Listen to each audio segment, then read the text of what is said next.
It's Blake Fuller. I'm actually here in North Carolina, and based on what we did a call out for the Pikes Peak Tesla Model 3, we had an overwhelming response, and thanks to a very kind viewer out of North Carolina, we now have a Tesla Model 3 that we can go compete at Pikes Peak and be able to vie for the record. So here it is.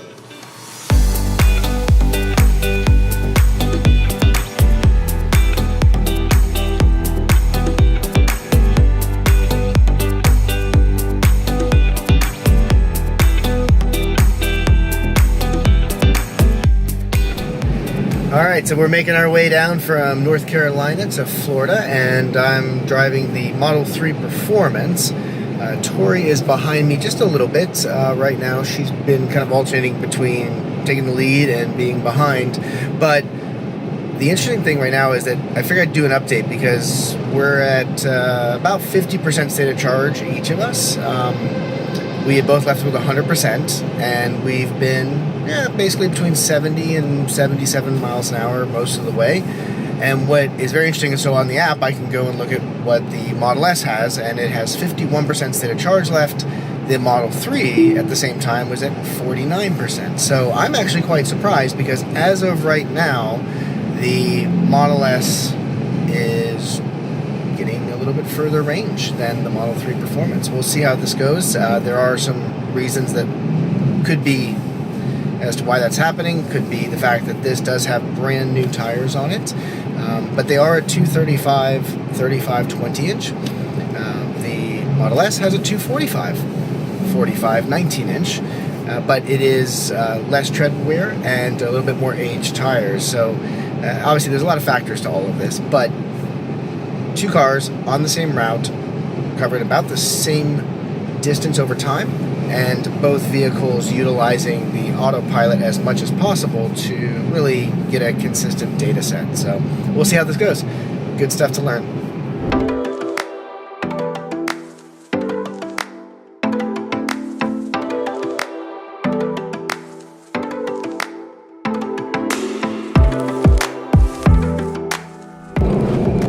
Update on our trip here. We're in Georgia, and we did bypass the Savannah supercharger because it was given really poor reviews. So Tori and I decided to go ahead and reduce our speed to around 65 miles an hour so that we could make it beyond Savannah and get all the way down to the Kingsland, Georgia supercharger off 95. The Model S and the Model 3 both predicting that we would arrive with around 5% state of charge, with both cars starting at 97 and 99% for the Model S and Model 3 respectively.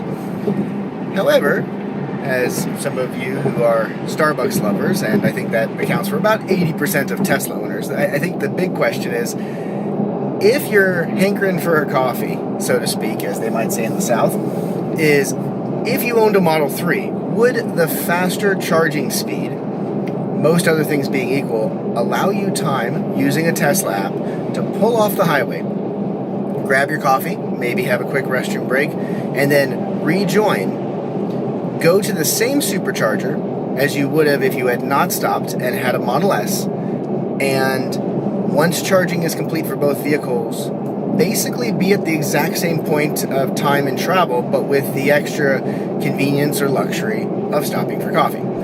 All right, so the test of would the Model 3 charge fast enough to make up for Starbucks? The answer is yes, because just by the time that we've gotten here, the Model 3 caught back up, has 77% versus the Model S at 70.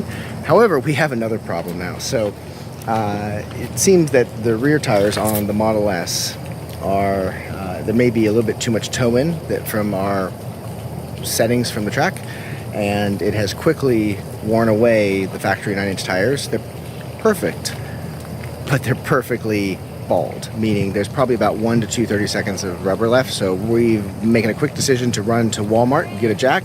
You can hear Tori saying, let's get going. And we're going to go ahead and do a quick rotation front to rear on the Model S. Check out these tires. Normally I say pray for rain. No rain. No rain.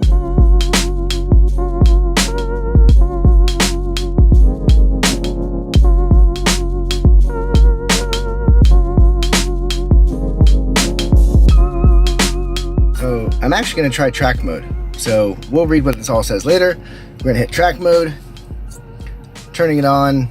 We're not worried about setting a finish line, but we'll see how this all works. All right, so it's been a few minutes. I got to play around with the track mode settings. It's difficult to know whether or not the settings actually are dynamically accepted by the sliding bar. So it would be nice if on the, what I consider to be a thermal image of the components, that it would display some type of amount of power going to that wheel. It might be that that's in the settings and I haven't found it yet, but that's definitely one thing that can be improved. Another thing that could be improved that would be nice about track mode is that right now you cannot turn it on while you're on the highway, while you're in motion, but you can turn it off. So I really need to find out why that is set that way, because it seems that if you were driving along normally and you got to a winding road or a section that you'd like to have a different handling balance, it would be really nice for it to go ahead and allow you to do that without having to stop and pull over. It feels like the early days of a convertible, having at least something where it's able to dynamically do that just while you're moving. If you can undo it, you should be able to do it. That's an area I think that will be improved, and maybe it is from feedback like this.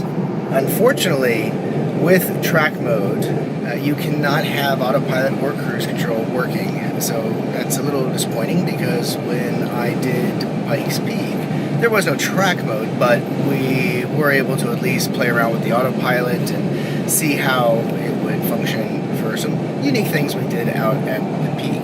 Currently, what's nice about this, if you can see it clearly, is that it actually has, it seems like, temperatures for the different drive systems and components. Right now it's kind of neat to watch it tracking a little bit of the accelerometer here.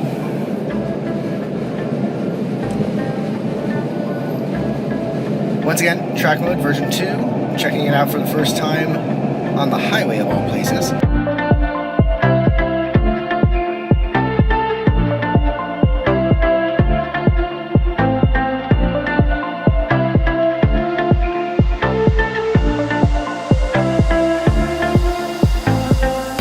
I'm actually here in Sarasota, Florida, where Electric Performance is based, and we're going to be building this Model 3 to face Pikes Peak, and thanks to Dave, we were able to make it happen. He has set a foundation to where now we can start building upon the car, start testing, and hopefully go get the record at Pikes Peak in 2020. So we've got our Model 3 behind us. It's ready to start getting modified. We're going to get into it, start ripping some things apart. I'm really sorry if it upset some of you who are very cautious about your cars, but we're going to definitely take this interior apart, figure out not only how much some of those components weigh, but also see how they are all assembled, and learn a little bit about Tesla's manufacturing techniques at the same time. Look forward to sharing this entire project with you. By the way, make sure you go to my Patreon page so you can learn ways that you can support this project, as well as help Electric Performance take it to the next level at Pikes Peak this year. Hopefully you can get on board, as well as hopefully one day go for a ride in the car. Talk to you soon. Take care. Thanks for watching Electric Performance.